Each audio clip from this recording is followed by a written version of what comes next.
Hey hello guys.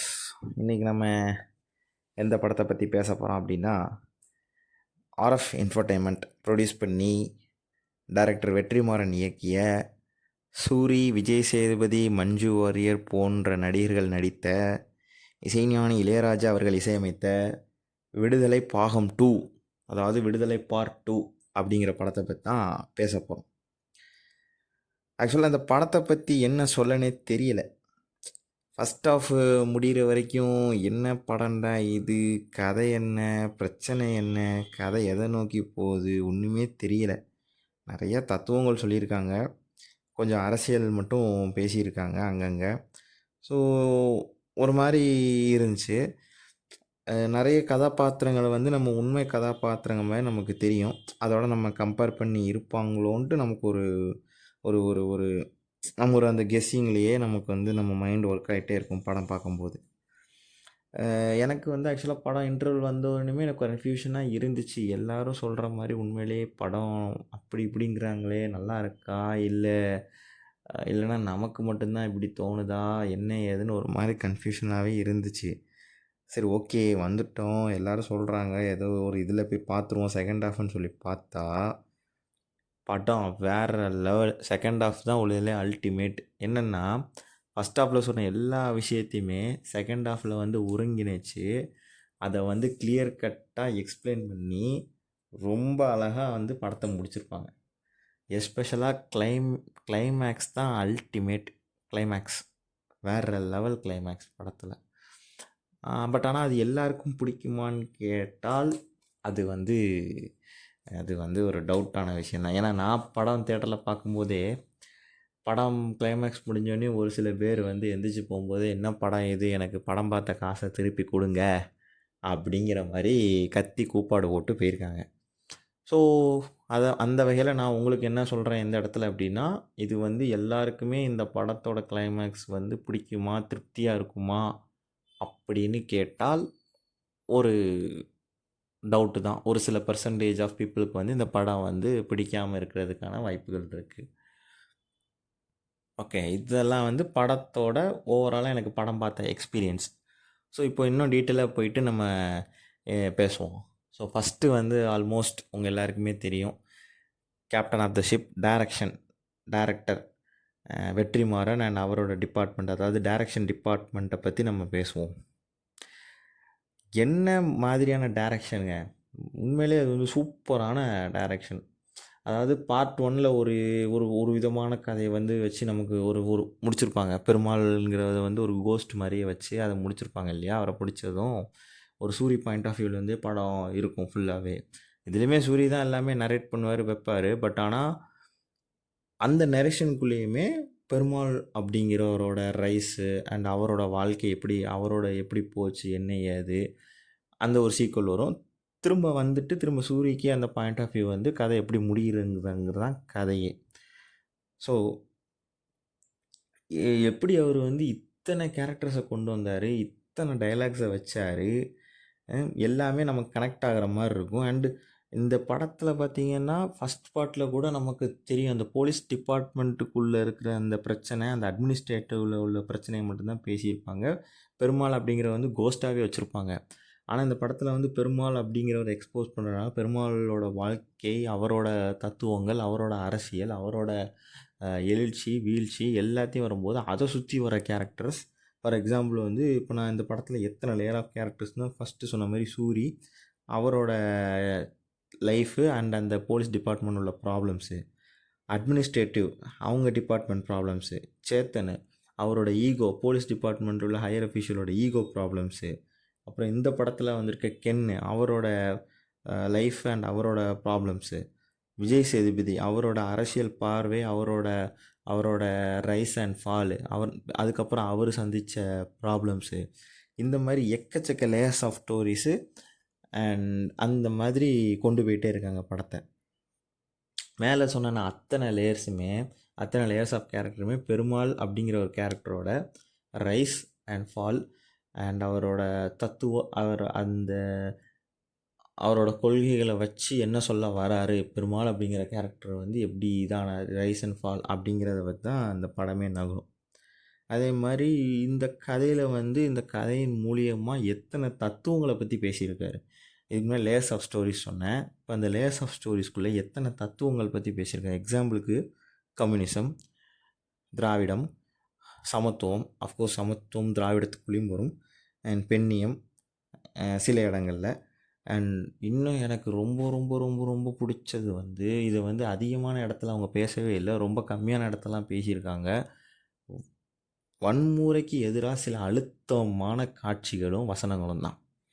அது வந்து எனக்கு ரொம்ப ரொம்ப ரொம்ப பிடிச்சிருந்துச்சி. ஏன்னா எப்படி சொல்கிறது, நம்ம இத்தனை வருஷமாக இந்த பழி வாங்குதல், இதை வந்து வைலன்ஸை வந்து க்ளோரிஃபை பண்ணி தான் படம் வந்து இத்தனை வருஷமாக நமக்கு வந்துட்டுருக்கு.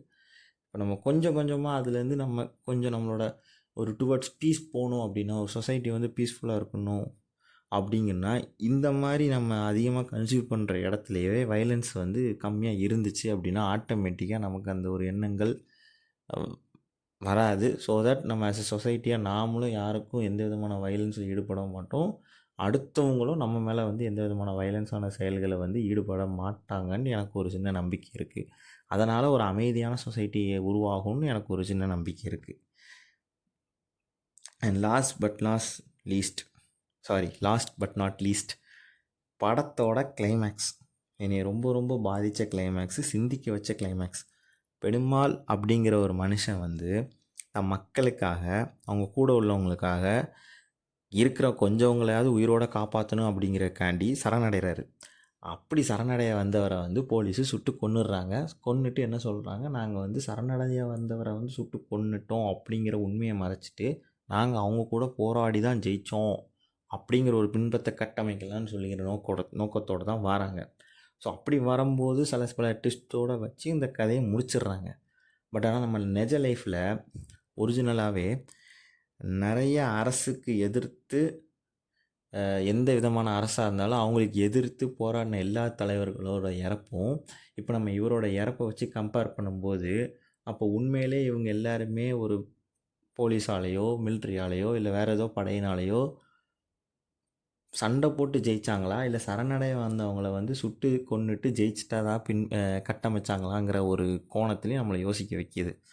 குறிப்பாக எடுத்துக்காட்டாக நம்ம யாரை சொல்லலாம் அப்படின்னா, திரு பிரபாகரன் அவர்கள், திரு வீரப்பன் அவர்கள், இந்த மாதிரி ஒரு சில இம்பார்ட்டன்ட் பர்சனாலிட்டிஸ் அண்ட் தலைவர்கள், இந்த மாதிரி ஒரு இவங்களை வந்து நம்ம வந்து இந்த ஒரு கோணத்துலேயும் நம்ம டக்குன்னு யோசிக்க தோணுது. ஒருவேளை இப்படி நடந்திருக்குமோ, உண்மையிலே சரணடைய வந்தவங்கள தான் இந்த மாதிரி பிடிச்சிட்டு இவங்க வந்து உண்மையிலே சண்டை போட்டு ஜெயிச்சு பிடிச்சாங்களோ அப்படிங்கிறத வந்து இவர் இன்டைரக்டாக சொல்ல வராரா, இல்லை நான் அப்படி நினச்சிக்கிட்டேனான்ட்டு எனக்கு தெரியலை. முன்னாடி சொன்ன மாதிரி வன்முறை தான் வந்து எதற்கும் தீர்வாகாது, வன்முறைக்கு அகெயின்ஸ்டாக நிறைய இதை சொன்னவர் இன்னொரு பாயிண்ட்டையும் ரொம்ப அழுத்தமாக சொன்னார். அது வந்து ட்ரெய்லரில் வச்சதுக்காண்டி நிறைய விவாத பொருளாகவும் ஆச்சு. தலைவர்களை விட அவங்க சொன்ன தத்துவங்கள் தான் முக்கியம் அப்படிங்கிற மாதிரி, தலைவரை தத்துவங்களை விட்டுட்டு நம்ம தலைவர்களை பின்பற்றினா அது வந்து ரசிகர் கூட்டத்தை தான் உருவாக்கும், அது எந்த விதமான முன்னேற்றத்துக்கான பாதையை உருவாக்காதுன்னு ஒரு டைலாக் வச்சுருந்தாங்க இல்லையா. அது வந்து இந்த படத்தை பார்க்கும்போது படம் கதை நவர்ற இடத்துலையும் அந்த ஒரு சொன்ன இடத்துலையுமே நமக்கு ரொம்ப ரொம்ப ரொம்ப ரொம்ப எனக்கு ரொம்ப ரொம்ப ரொம்ப பிடிச்ச விஷயம் அது.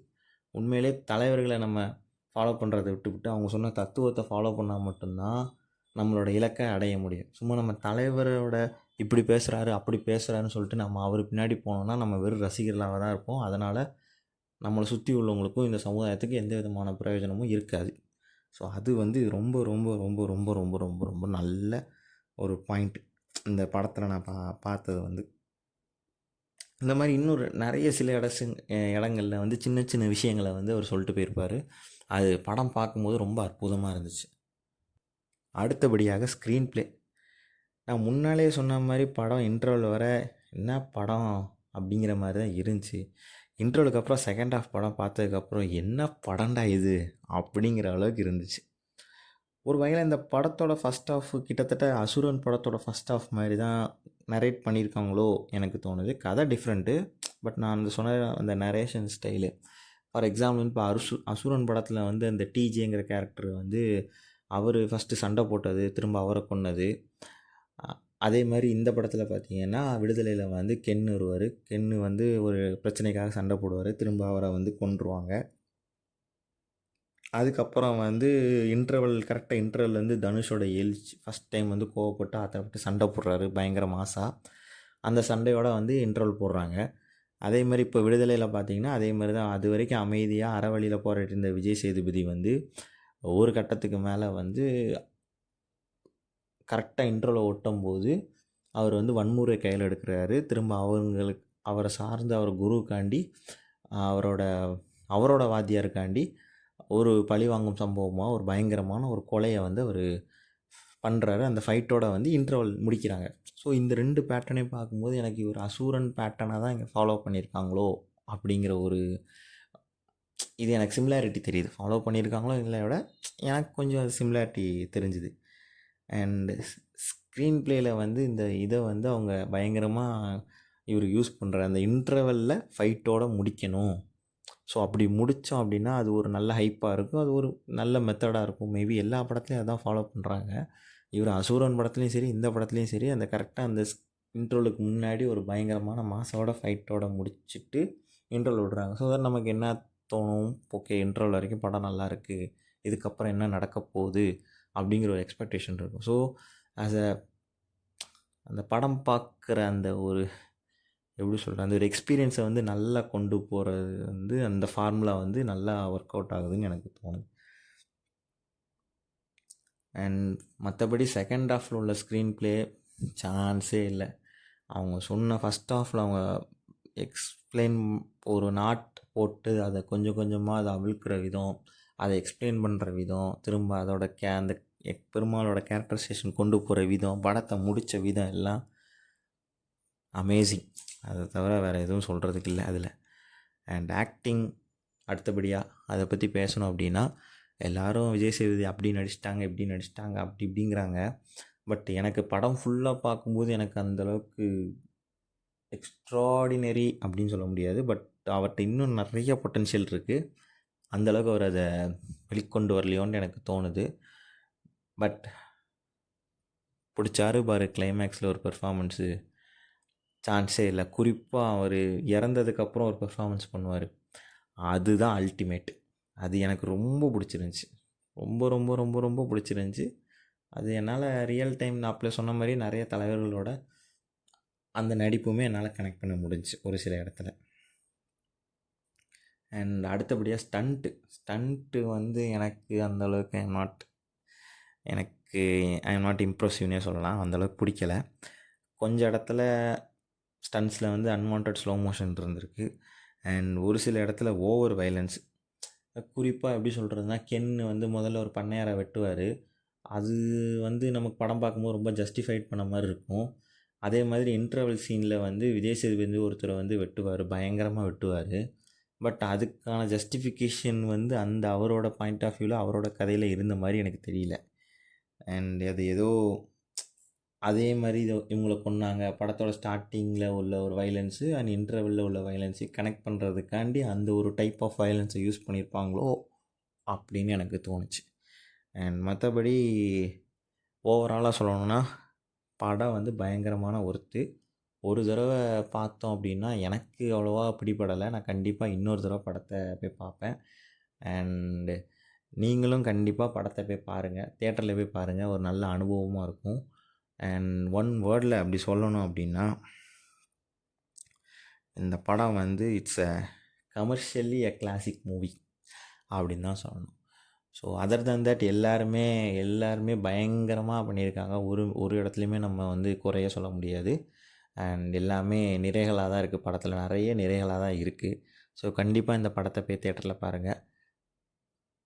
அண்ட் மேலும் இது போன்ற வேறு என்ன படத்தை பற்றிலாம் பேசலாம், அப்படி இந்த படத்தை பற்றி பேசணும் அப்படிங்கிறது உங்களுக்கு தோணுச்சு அப்படின்னா தயவு செஞ்சு இந்த படத்தோட பேரை கமெண்ட்ஸில் பதிவு பண்ணுங்கள். நான் கண்டிப்பாக அந்த படத்தை பற்றி பார்த்துட்டு அதை பற்றியும் என்னோடய வியூவை ஷேர் பண்ணுறேன், உங்களோட பேச கண்டிப்பாக ட்ரை பண்ணுறேன். And thank you, bye by.